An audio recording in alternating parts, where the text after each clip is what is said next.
Hey guys, Jordan Budd here with Rokslide. I'm out in Wyoming. I just got off the mountain from taking pictures of some sheep.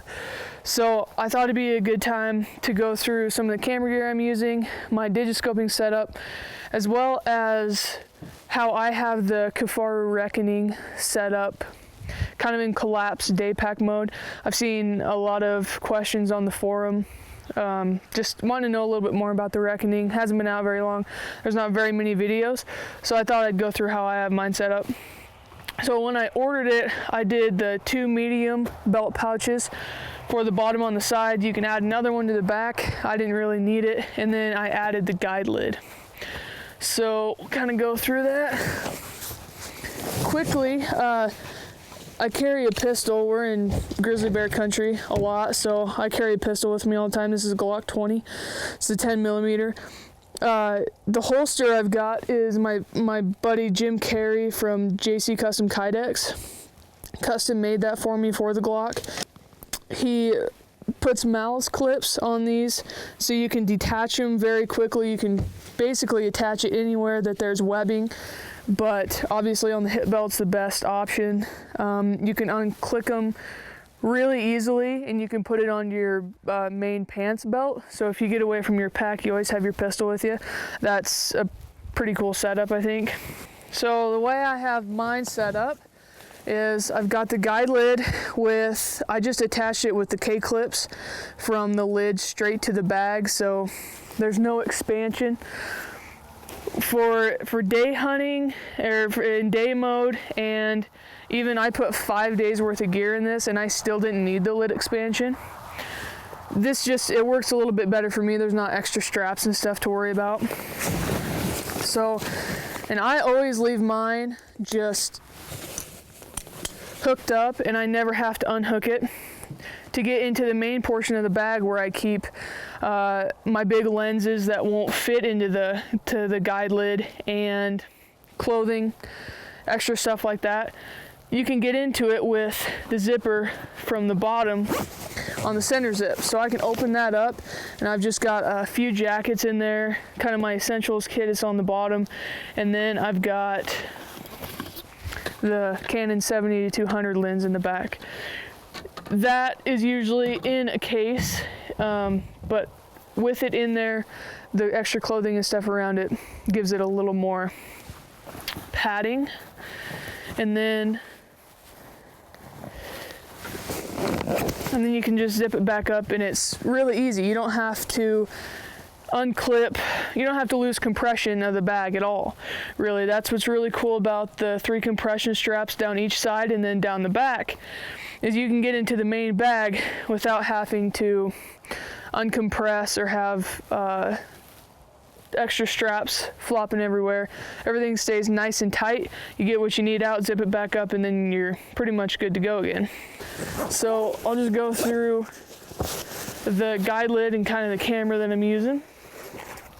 This is the Sony A7S II.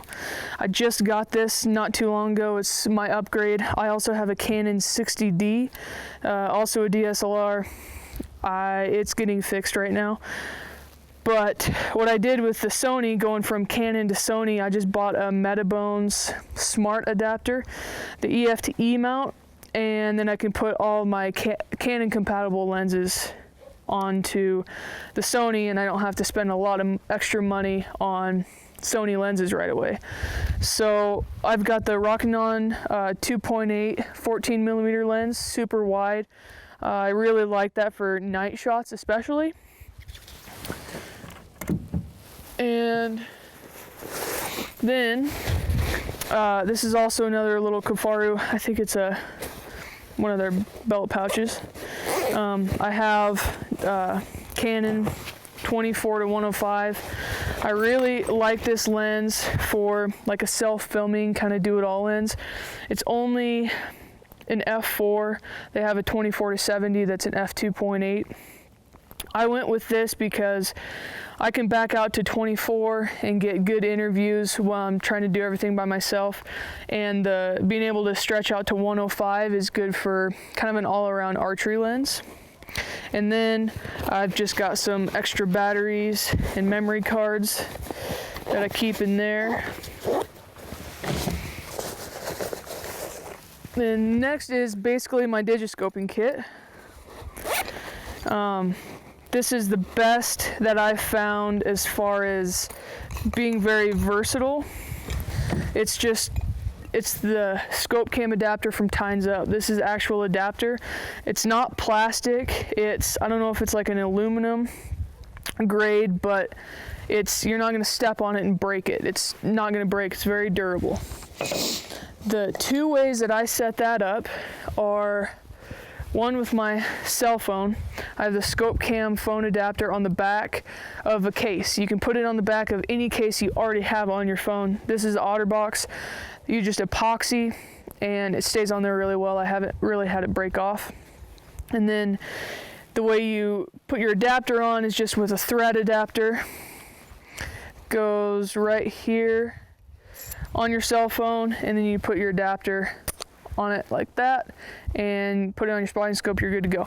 What makes this super handy and really versatile for me is I can also attach it to a DSLR with basically little to no cost in it if you already have the lens.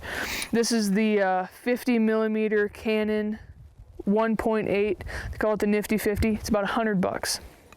It's just a 50mm, no zoom on it. I got the 52 to 58 thread adapter to go from the lens to the adapter. And I can screw it on here, put this lens on my camera and stick it on the spotting scope, and I'm good to go.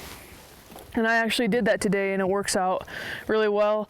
With my 60D, I ran it a lot, and that's heavier than the A7S II, and I haven't had it come off of the spotting scope yet. They send you some stickers as shims so you can get the fit as tight or as loose as you need it on your scope. So then here on the side, I run a slick carbon fiber 634 tripod for, I think it gets to about 64 inches completely stretched out. And then I've got a ProMaster ball head on here.